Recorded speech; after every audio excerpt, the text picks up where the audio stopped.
Developing news surrounding the Ohio State football program and specifically the health of head coach Urban Meyer, who opened up to Yahoo Sports writer and frequent BTN contributor Pete Thamel this week about a cyst that has existed in Urban Meyer for some 2 decades and has gotten worse over the past couple of weeks. You may recall earlier this year, Meyer brought to his knees by what he called migraine headache pain brought on by that cyst. Welcome into BTN in this special report. I'm Rick Pizzo. We'll join Glenn Mason, Brian Hamilton in just a second and get their thoughts. But we want to update you on the article released just a few moments ago by Yahoo Sports and author Pete Thamel. Pete had the opportunity to speak not only with Urban Meyer, but also with his personal physician, Andrew Thomas, who also serves as the chief clinical officer at the Wexner Medical Center. This quote taken directly from Thamel's article. The past 4 years, we've been working closely with Coach Meyer to monitor and manage the symptoms that have risen from his enlarged congenital arachnoid cyst. This includes aggressive headaches, which have particularly flared up the past 2 years.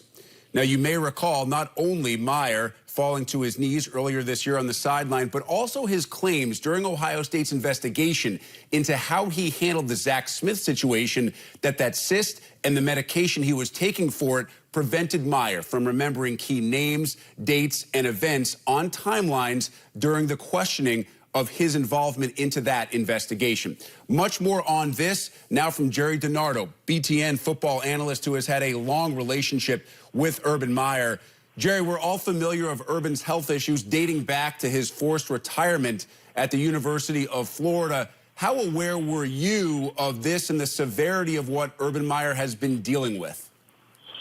Well, I was certainly aware. I think it was the press conference after the Minnesota game when Urban said something at a press conference. But, this has been going on quite a while, as Pete has mentioned in his article. And so, I've known a lot about this for some time.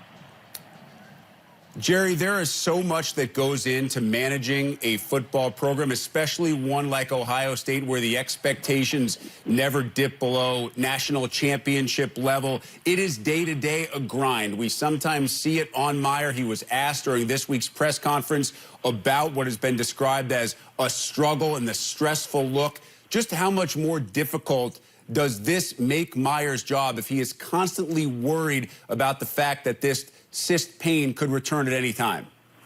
Yeah, I think it's fair to say, Rick, not many coaches have gone through anything like this, right? I mean, this isn't just someone's ill for a couple of days and, you go see a doctor and you're taken care of. I mean, there's the obvious stress on every coach, especially in the monster programs like Ohio State, but all programs. And now you have someone who has a condition that's ongoing. It's been ongoing.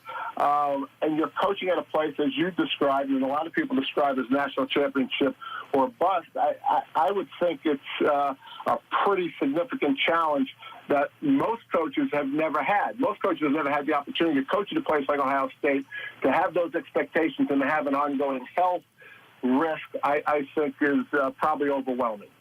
Jerry, I mentioned the first medical retirement for Urban at the University of Florida. He arrived in Columbus with a contract that he had signed with his family that he would not do some of the things that led to all the stress that built up with him at Florida. I'm curious as to whether you think not just Urban Meyer, but other coaches are handling medical issues and the way that they view their futures differently today than they did, say, 10, 20, 30 years ago. Oh, I don't think there's any question. I played Barrett Farsegian, and he retired at 52 years old after the 1974 season for the same reason. How about Bob Stoops recently in Oklahoma? There's a couple reasons I think coaches are looking at this different, Rick. One is if you're at a program where it's national championship or bust, there's tremendous pressure. Winning the conference championship is no longer a big deal. I mean, it's just nothing. I mean, getting a conference championship ring used to be an incredible accomplishment. Now I'm not sure people wear a championship ring if they've lost in the playoffs. And then the other thing, Rick, let's be realistic. I mean, we're talking about coaches that may have $30 to $40 million in the bank at mid-50s and they're under all this stress. They can't ever reach the expectations. Their families are more important. To have all this money and not to be part of your family because you're always gone, and when you are, you're under so much stress. I think for two reasons. It's national championship or bust for a lot of teams, and I think the money has changed the way a 55-year-old coach looks at it when they have millions and millions of dollars in the bank. BTN football analyst Jerry DiNardo. Jerry, as always, appreciate the time. Thanks, Rick. Well, the expectations that are at Ohio State have, if anything, only been heightened since Urban Meyer arrived, and these numbers explain exactly why. Since Meyer came to Columbus in 2012, Ohio State has 80 wins. The Buckeyes have won nearly 90% of games played. They're scoring over 40 points a game, allowing less than 20. All those ranks among the top 7 in all of FBS football. Again, those numbers dating back to 2012. Much more on this developing story, as promised. Joined now by Glenn Mason and Brian Hamilton. Urban Meyer is quoted in this article telling Pete Thamel that he wanted to be transparent, that because questions about his health have come up this year, specifically, he wanted to address them. With hopes, I would imagine, Brian, of quieting the conversation and focusing on the football team.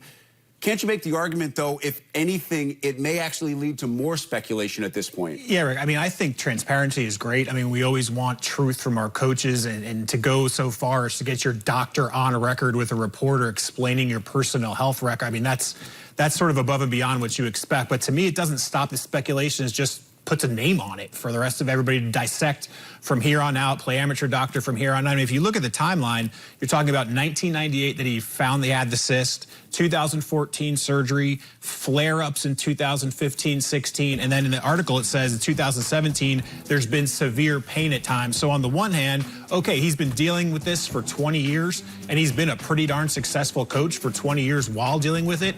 On the other hand, you could make an argument, at least based on what we have in front of us, that it's getting worse right now. So that goes back to my original point. If the timeline seems to be more pain, more things that Urban Meyer is dealing with in this job, is that not just going to continue the speculation? We just know what to speculate about right now.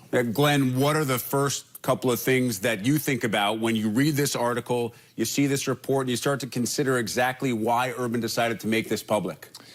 Well, you know, I look at Urban's whole history. You know, he becomes a head coach at Bowling Green. He has success. He goes to Utah, success. He goes to the University of Florida, wins a couple of national championships. He shocks the college football world when he announces that he's going to retire because of health reasons. And then unretires, and he comes back, and it didn't last very long, and he has to retire again. And I think most of us thought because of health reasons he was done with coaching. He went in the TV business. And lo and behold, he announces he's going to go to Ohio State. It's like kind of jumping from the frying pan into the fire. You know, you think that, you know, the demands at Florida had to at least contribute to some of the problems he was having medically, and now he's going to go to a place like Ohio State where if you're the football coach, it's 24/7, 365. And, you know, Rick, to your point, when at the press conference, I remember him taking that sheet of paper out, holding up the contract that he had with his wife and his children, all the things that he wasn't going to do anymore as far as overworking because how it affected his health, why he had to retire in the first place. My question would be, has he adhered to that contract, or are these problems getting worse? And that's a question that we don't have the answer to. Probably only Urban Meyer and his family has the answer to. But I'll ask you a similar question to the one I posed to Jerry DiNardo. You coached in this league. You coached a program that annually went to bowl games. You lived up to very high expectations. It is a stressful job. It is as stressful as any job could possibly be on a daily basis. How much harder does this make it? Well, if anybody's ever had a migraine headache, I only had one in my life, and to think if you were having them all the time. I couldn't imagine coaching a football game if you were getting these type of headaches, you know, that he's having. And these jobs, yeah, they pay a lot more money, to Jerry DiNardo's point, but these jobs become a lot more demanding, especially with social media and recruiting around the clock it'd be awful tough to do. Brian, less than a minute to go here. What do you think the national response is going to be to Pete Thamel's article and Urban Meyer sharing all this medical information publicly? I don't think it's going to change a whole lot, actually. I think what you're going to see is, again, we've put a name on what Urban Meyer is going through. We can sort of connect dots from here on out. I don't think if you were speculating about his health and how long he's going to stay at Ohio State, you're going to stop.